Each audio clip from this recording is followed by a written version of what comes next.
అందరం భక్తులే. రేపు ముక్కోటి ఏకాదశి నాడు మీరు చూడండి, తిరుపతి పట్టదు, శ్రీశైలం పట్టదు, భద్రాచలం పట్టదు, దేశంలో ఏ గుమ్మమో పట్టదు, మొత్తం అందరూ అక్కడే ఉంటారు.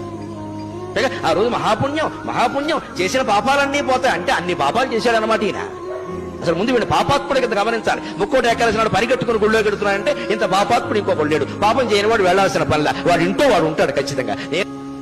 అదే రోజు అదే ముహూర్తం అంటే అలాగే జరుగుతాయి. ఏమిటా పిచ్చి, ఏమిటా వెర్రి?